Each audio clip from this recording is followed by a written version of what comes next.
vittoria del Movimento 5 Stelle per i lavoratori e per le piccole e medie imprese che operano in Italia e rimangono in Italia anche durante un periodo di crisi.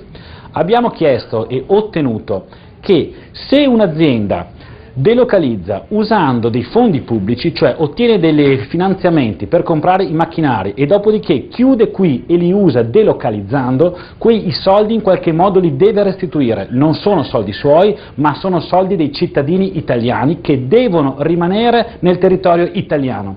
Non possiamo impedire agli imprenditori di delocalizzare, sono soldi loro, però se lo fanno con i soldi dello Stato e quindi dei cittadini, devono in qualche modo lasciarli qui.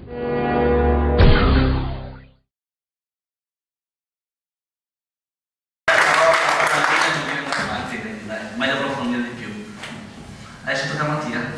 Un applauso perché quello che sta facendo.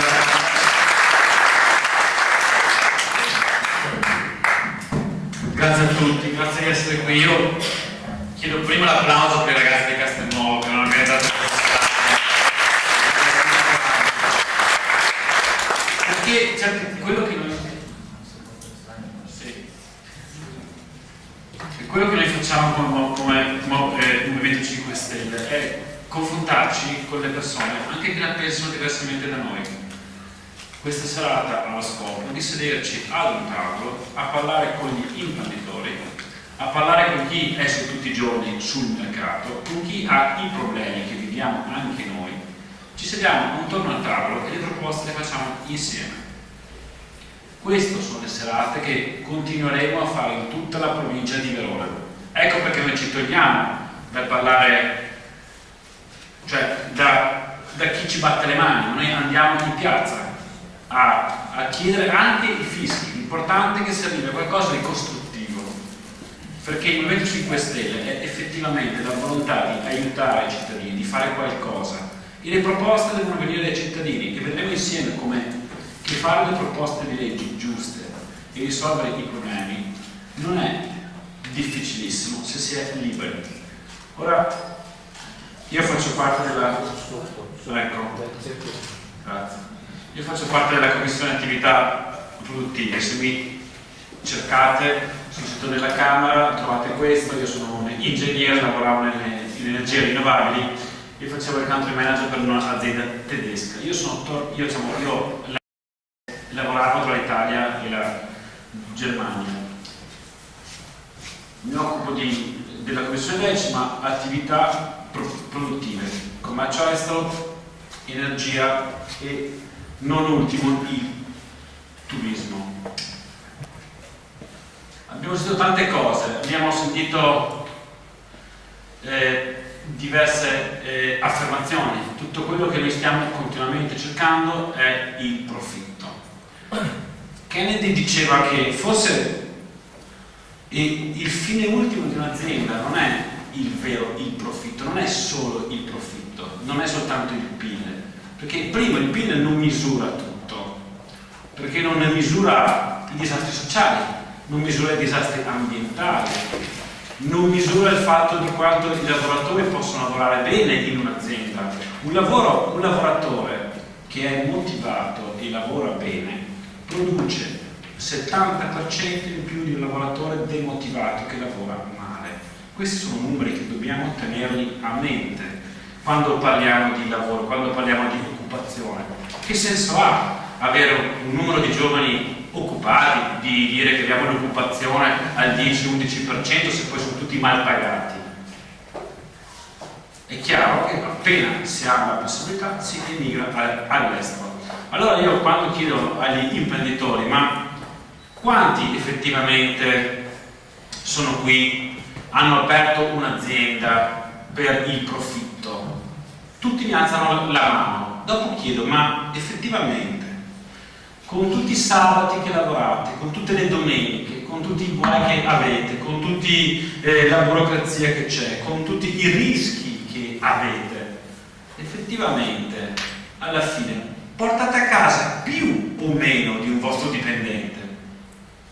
E le mani iniziano un po' ad abbassarsi, a capire che forse non è proprio il profitto. Allora chiedo, ma se gli stessi soldi li prendeste, li metteste in banca, adesso forse un po' meno, però forse alla fine ci guadagnereste oppure ci perdereste? E qui le mani si abbassano tutte, perché forse chi fa impresa, soprattutto nel Veneto, tra noi, è sì di profitto, ma è voglia di fare qualcosa, è voglia di lavorare, voglia di creare qualcosa. Allora, ecco che è facilissimo.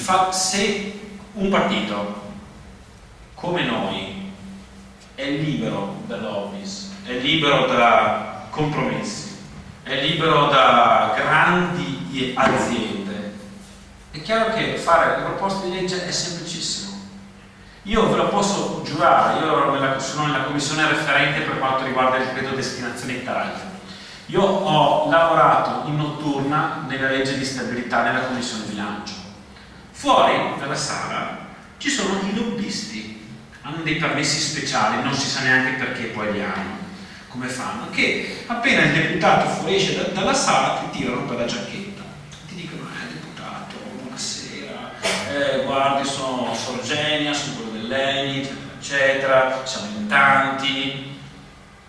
Questo lo dicono a noi, figurate che cosa dicono agli altri. Ne ho beccato uno, registrato, messo sul web, che questo funzionario, quindi un deputato funzionario, diceva a questo lobbista: non si preoccupi, io sono qua da 30 anni, se questa legge va da passare, passa. Allora chi la fa? Chi la fanno le leggi? Ecco perché essere liberi significa fare le leggi in cui si crede e ci si può sedere a un tavolo con gli imprenditori in questo caso e fare delle leggi per loro. Allora, l'altro ieri ero a Confindustria e ho chiesto cosa hanno bisogno le aziende, qual è la prima cosa, e tutte mi hanno detto stabilità. Noi vogliamo lavorare in un mercato stabile, vogliamo delle regole certe, ed è quello che a noi effettivamente manca. Ecco perché hanno prolungato l'ecobonus di 6 mesi. Noi abbiamo chiesto: ma mettetecelo per 3 anni, diminuiteci il bonus, ma allungatecelo per 3 anni. Fate che in Italia ci sia un mercato stabile e sia un mercato certo, ma come anche che sia certo dal punto di vista di giustizia. Nessuno si lamenta, tanti si lamentano della lungaggine della giustizia, però tutti dicono: il problema principale non è tanto quanto, ma è che non so quanto. Il vostro fornitore vi dà un assegno scoperto, falso, se è meno di 1.000 euro non gli fate causa, perché spendete molto di più per fargli causa piuttosto che per ritirare l'assegno. Se è più di 1.000 euro forse li prenderete fra 5, 6, 10 anni, chi lo sa. Come fanno gli imprenditori a lavorare in un contesto del genere? Quando soprattutto la pubblica amministrazione ha, la CGIL di Maestro dice più di 100, facciamo 90, che è quanto dice il governo, 90 miliardi di debiti con le aziende italiane, la pubblica amministrazione, comuni, regioni, Stato. È stato varato un decreto legge, il 35 del 2013, per pagare 40, quindi neanche tutti, 40, ci sono tempi biblici, anche 300, un pagamento medio. Io sono ingegnere, quando lavoravo come professionista, al sud erano anche, con la pubblica amministrazione, erano anche 400-500 giorni di pagamento. Quindi quando qua sentiamo 60-90, non è neanche tanto male. Allora, effettivamente noi abbiamo chiesto non solo che vengano pagati tutti i debiti dello Stato, ma abbiamo anche detto: se un'azienda ha delle cartelle esattoriali da pagare e questa qua vanta dei crediti, queste cartelle esattoriali dovrebbero essere quantomeno sospese.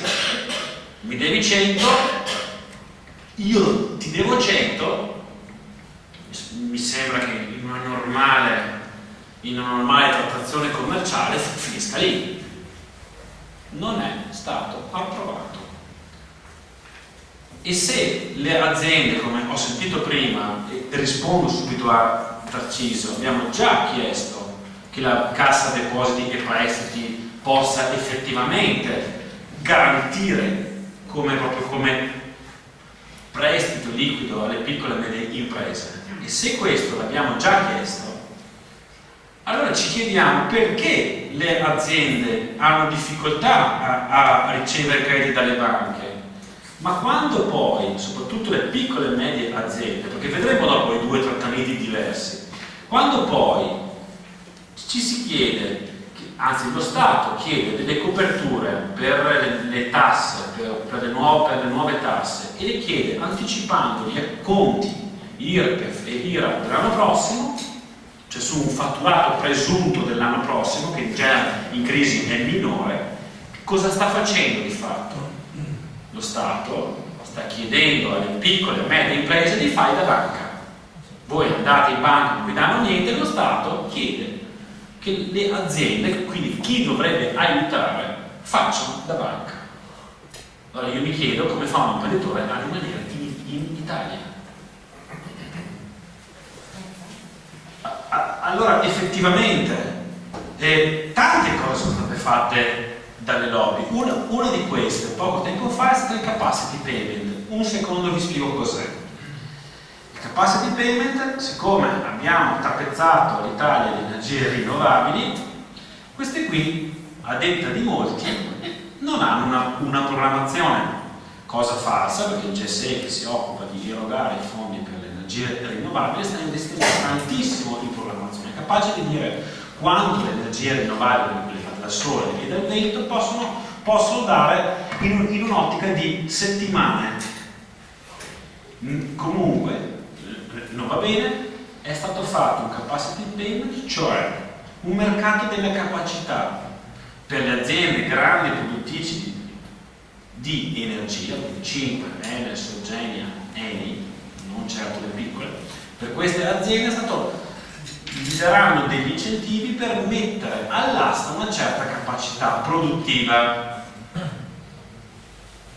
anche se quell'energia non verrà usata. Questo è un regalo alle aziende produttrici di energia. Vengono dati incentivi statali, vengono dati incentivi con i soldi dei cittadini, quindi avremo una spesa di soldi pubblici di 1,2 miliardi l'anno prossimo, 600 milioni nel 2015 e di 450 milioni nel 2017. E poi ci raccontano che cala la bolletta elettrica. Falso. Infatti io non so se avete fatto il conto di quanto costa l'energia all'imprenditore e se sta calando. No. Allora effettivamente è semplicissimo. Ci si siede con gli imprenditori e si chiede qual è la tassa più odiata dagli imprenditori. Perché? Perché colpisce il valore della produzione. Più un'azienda assume, più un'azienda investe, più viene tassata, perché colpisce il valore della produzione, quindi il personale e gli investimenti, gli oneri e finanziamenti. Quindi non colpisce l'utile. Allora, tutte le aziende ci hanno detto una cosa: i finanziamenti dati alle aziende date a pioggia non servono a nulla, perché se un mercato è degenere, io se devo produrre questo e il mercato non l'assorbe, è un mercato degenere, io posso finanziare le aziende che producono questa, ma comunque non si vende. I finanziamenti servono quando esiste un mercato possibile e interessante e bisogna creare delle economie di scala in fase di start-up, quindi servono in ricerca e sviluppo. Giavazzi ha fatto un piano, un documento in cui scrive che l'Italia riceve 35 miliardi di finanziamenti, i comuni devono stare alle regioni, non si possono usare, eccetera, eccetera, ne rimangono 4 che si possono completamente togliere domani mattina, perché sono assolutamente improduttivi. Perché? Perché un imprenditore non serve più che faccia il suo lavoro, ma che conosca il modo per prendere il finanziamento. Cioè da imprenditore diventa prenditore. Facendo così 4 miliardi di finanziamenti è il gettito delle piccole, delle micro imprese. Avevamo 4 miliardi, se non di più l'avremmo tolta a molte più imprese. Perché Perché funzionano male i finanziamenti dati a pioggia? Io vengo dal settore del fotovoltaico. L'incentivo che veniva calato tutti gli anni, aveva drogato il prezzo del modulo. Il modulo non era più venduto in base al prezzo del modulo fotovoltaico, ma in base all'incentivo. Tolto l'incentivo è crollato un mercato. Più di 20.000 persone a casa. Perché con 4 miliardi abbiamo scelto le microimprese? Perché sono quelle che dal 2009 ad oggi sono cresciute in fatturato, nonostante la crisi, e sono cresciute in occupazione.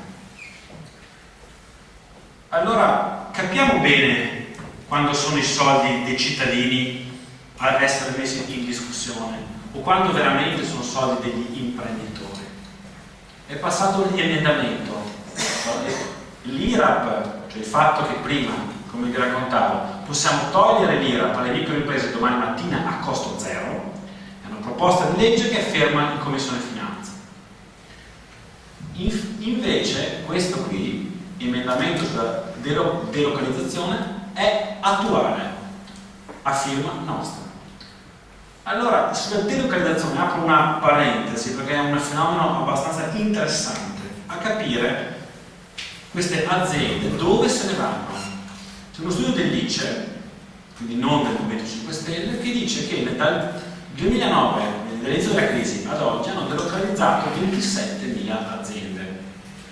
Diciamo stare l'indotto che hanno perso, i posti di lavoro, i giovani, eccetera, eccetera, d'accordo? E il fatto è che non hanno certo delocalizzato per il costo della manodopera.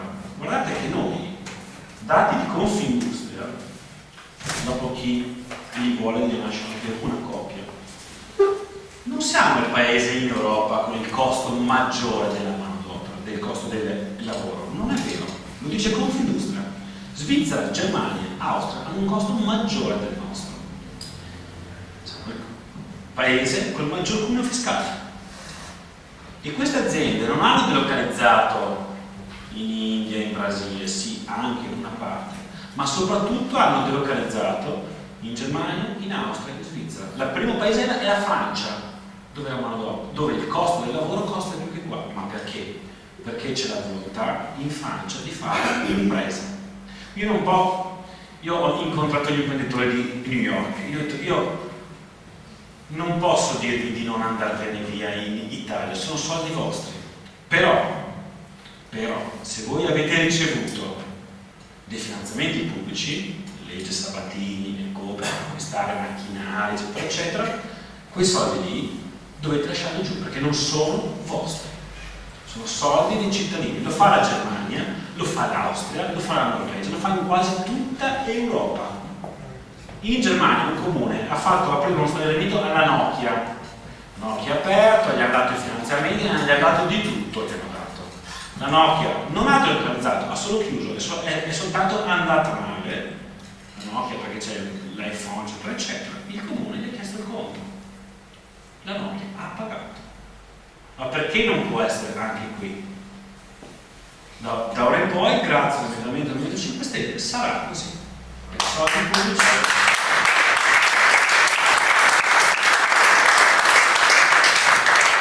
Con i soldi pubblici si lasciano giù. E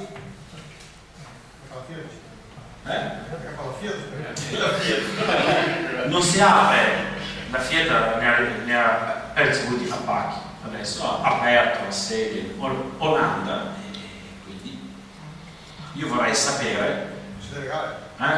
Sì. Vorrei sapere se questa cosa può fare. Dopo arriviamo sulla Fiat. Io sono anche io faccio parte anche della commissione contraffazione, proprio per parlarvi del Made in Italy. È un fenomeno davvero di portata grandissima, il fenomeno della contraffazione, ed è facilmente, anzi molto poco difendibile proprio per il fatto che siamo in Europa. Non è possibile definire qualità qualitativamente in base al posto dove produco. Cioè non posso dire che il prodotto di qualità fatto in Italia, questo è di qualità solo perché è fatto in Italia. Stessa cosa la faccio in Romania e è la stessa identica cosa. Se ha una lavorazione può prendere il marchio Made in Italy. Se invece le ha tutte può prendere Italia al 100%. Allora, il problema della contraffazione è un problema europeo e non si fa, secondo noi, mettendo un bollino in più, un certificato in più, non si fa controllando le aziende. Il problema della contraffazione è un problema culturale, è un problema di informazione. Se io informo i cittadini, se io proteggo le aziende che stanno in Italia, se io defiscalizzo chi produce in Italia, se io creo un ambiente per far lavorare le aziende bene in Italia, non ha più senso che un'azienda vada a produrre da un'altra parte. Lo fanno in tantissimi stati, lo possiamo fare anche noi, soprattutto in un clima di crisi come questo. Allora, ecco perché questo governo sta aiutando le piccole e medie imprese, ma non sta aiutando le grandi imprese, non le piccole e medie imprese. Tutti lo dicono, nessuno lo fa. Allora abbiamo visto come aiuta Ilva, chiudendo un occhio su tutto quello che è successo, tutti i governi passati aiutano l'Ilva, come venga svenduta la Telecom, come si continui ad aiutare l'Italia. L'Italia è un'azienda privata, non pagate ai cittadini, è in perdita di 1.600.000 euro al giorno e i cittadini l'hanno pagata, poi è entrata una cordata di capitali coraggiosi, non è servito a nulla. Allora noi ci chiediamo chi se la compra e a quanti soldi. Secondo noi l'importante è che lo Stato non intervenga ancora con i nostri soldi. Se all'Italia, azienda privata, ricordiamo azienda privata, non è in grado di sostenere la concorrenza, all'Italia, come tutte le aziende private, chiude all'Italia se si aprono tavoli nel governo, ministri, eccetera, eccetera. Quando in Italia non si vuole risolvere una cosa, si apre un tavolo di studio, non serve a nulla. Allora, se all'Italia effettivamente chiude, se bisogna aiutarla, il personale verrebbe salvato, perché gli slot, comunque le entrate verrebbero prese da altre compagnie che sono lì che stenderebbero tappeti rossi pur di avere le entrate. Io mi chiedo perché non aiutiamo le 50-100 aziende che falliscono tutti i giorni, nessuno ne parla. Ecco perché significa dare voce agli imprenditori. Noi stasera abbiamo fatto un incontro per sederci ad un tavolo e ascoltare le esigenze degli imprenditori. E noi abbiamo fatto una mozione la settimana scorsa chiedendo che, soprattutto per le grandi aziende partecipate, quelle che ancora stanno andando bene, quelle non vanno svendute, perché sono patrimonio nostro. Un'azienda pubblica non va svenduta per fare cassa, per trovare le coperture per una tassa che non si sa neanche poi che cosa sia. Un'azienda che ha capitale pubblico va tenuta soprattutto se è un'azienda sana, perché sono aziende dei cittadini, non sono né di Saccomanni né tantomeno di Letta. Queste aziende non è possibile fare cassa, perché sono aziende che possono generare utili, che creano nostri posti di lavoro, che fanno lavorare la nostra gente. Abbiamo perso negli anni un sacco di marchi italiani. L'italiano, per fortuna, all'estero, senza burocrazia, senza lobbies, il prodotto sta andando molto bene, stiamo facendo da un più 8 a un più 10% di export, soprattutto nei paesi BRIC. Quindi l'Italia è ancora sinonimo di qualità, senza bollini, senza leggi, eccetera. Perché se per fare, come diceva ieri Maniero, un polo industriale tipo Shanghai lo possiamo fare domani mattina, fare un prodotto italiano ci vogliono decenni. Allora, ecco perché di marchi ne abbiamo persi tantissimi. Abbiamo perso Bulgari, Pomellato, Parmalat, Lamborghini, Giugiaro, Ducati, ma tanti altri, soprattutto nell'agroalimentare.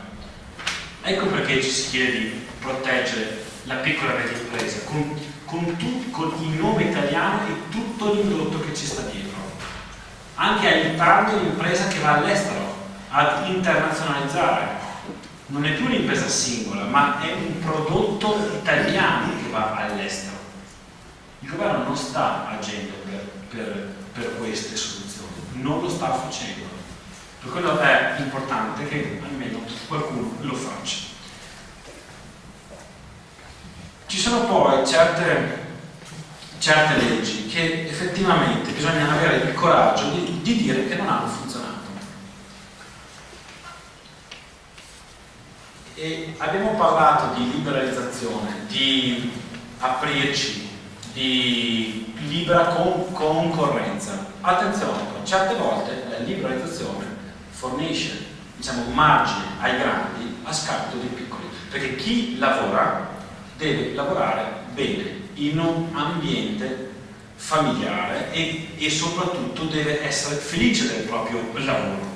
Allora ecco perché la liberalizzazione selvaggia, dati alla mano Confindustria, degli orari e degli esercizi commerciali, non ha portato né aumento di fatturato né aumento di assunzione di personale.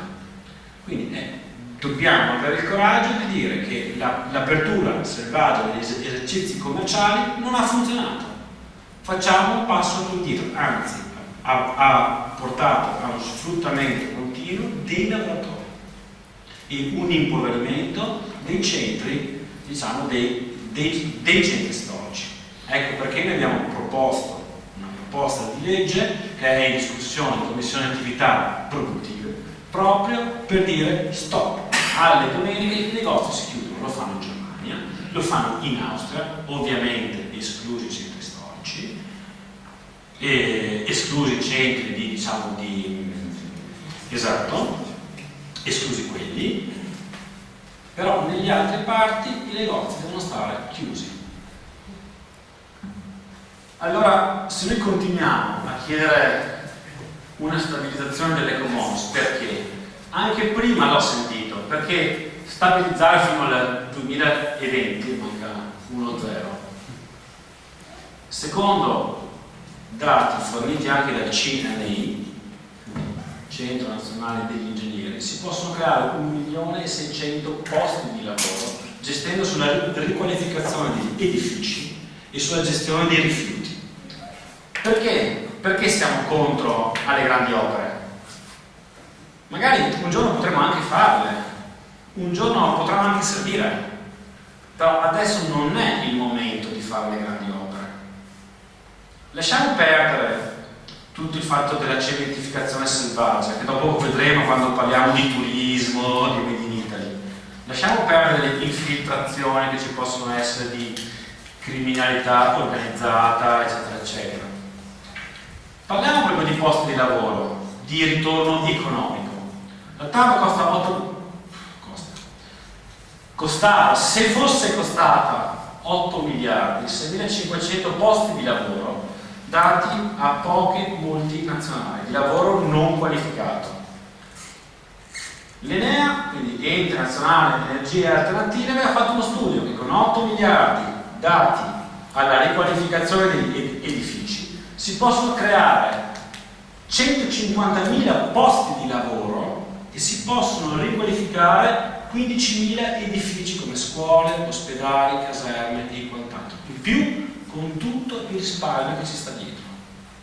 Ecco perché siamo contro adesso le grandi opere e in più lasciamo i soldi sul territorio, facendo lavorare ingegneri, architetti, rilanciando in qualche modo l'edilizia. Ecco perché serve un cambio passo, serve qualcosa di diverso.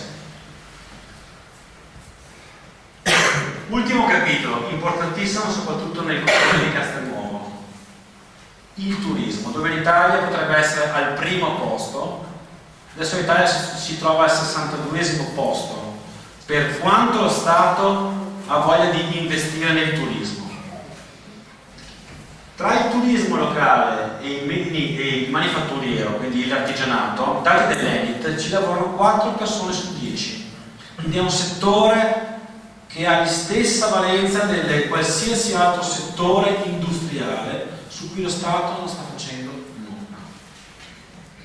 Hanno trasferito la competenza turismo dalla Presidenza del Consiglio al MIBACT, Ministero Beni Culturali e Turismo. Le persone devono cambiare il contratto, siamo in mano alla burocrazia, le persone non si vogliono spostare, se ne sono spostate soltanto 2. Il turismo in Italia è gestito da 2 persone, un segretario e un dirigente. Questa è l'immagine di quanto si ha voglia di investire in un settore così importante come diciamo l'accoglienza italiana. Perché dico accoglienza? Perché nei beni culturali che noi abbiamo funzionano già di per sé. Noi come beni culturali siamo al primo posto, come siti protetti dall'UNESCO siamo al primo posto, ma come flusso turistico non siamo altrettanto, quindi c'è una cattiva gestione del nostro patrimonio. Allora, torniamo nel Veneto, parliamo qui di Castelnuovo, parliamo del lago di Garda, parliamo di numeri, dati della regione Veneto, quindi non del Movimento 5 Stelle, ripeto. L'economia turistica genera in Veneto un fatturato di 11 miliardi di euro, l'8% del PIL regionale. Quando io parlo di turismo, parlo anche di gestione del territorio, di diminuire la cementificazione, di riqualificare energeticamente il nostro patrimonio, di gestire meglio il nostro territorio. Ecco perché la via c'è, la via è segnata. Quindi 3,5 il fatturato dell'agricoltura, 3,5 dell'alimentare, 3 volte del tessile, soprattutto qui nel lago di Garda. Guardate nel Veneto che sta calando, del Garda sta crescendo.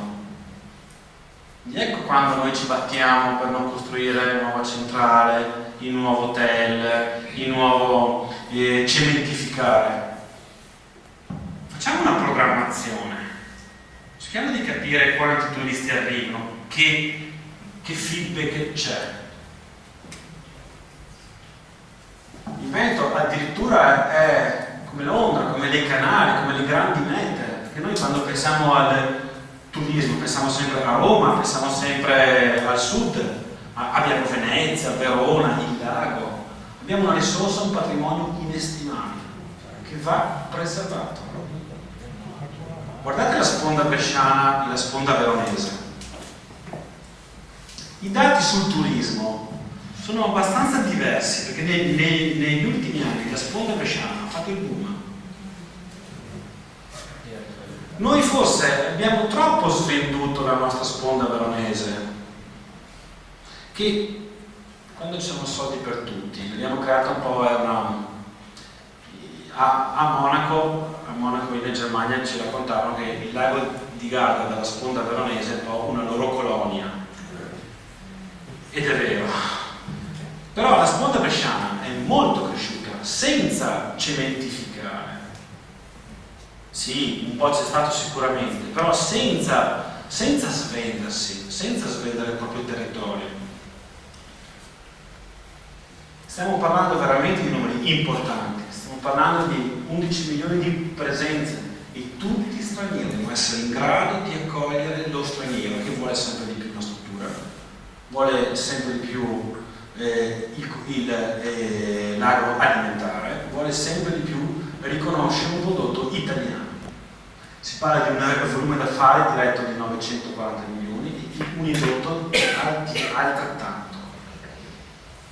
Allora, ultima cosa, che quando ci raccontano sì, è belle le vostre idee, eccetera, eccetera, ma dove trovate le coperture? Perché per fare le leggi servono le coperture. per carità, io adesso andrò a leggere quante coperture ci sono. Allora, sprechi, privilegi, enti inutili, province, accorpamento di comuni, stipendi, abbiamo 50 miliardi l'anno. Lotta alle mafie, si parla di 100 miliardi. Corruzione, 60 miliardi tra diretti e indiretti, processi e quant'altro. Lotta all'evasione fiscale, recupero capitali occultati, reati tributari, 120 miliardi. Conflitto di interessi, 20 miliardi. Ah, questa tabella qui, sempre, non l'ha presa Fantinati. Sono tabelle dell'Istat. Pensione d'oro, 5 miliardi. Spese degli F35, 15 miliardi. Contraffazione, 5 miliardi. Slot machine, 98 miliardi. Totale 480 miliardi. L'abbiamo sparata grossa, sicuramente. L'abbiamo sparata grossa. Però anche il 10%, un 15%, un 20%, combattere la mafia un pochino di più, accorpare le province, togliere le province, accorpare i comuni più piccoli, togliere gli stipendi. Ma sono cose che un governo non può fare. Non può fare se non è un governo libero. Allora, i soldi ci sono, le risorse ci sono. Quello che io dico sempre è cambiare è difficile. O si è liberi e si cambia davvero, oppure se si è legati a certi altri interessi non si cambierà mai. Grazie.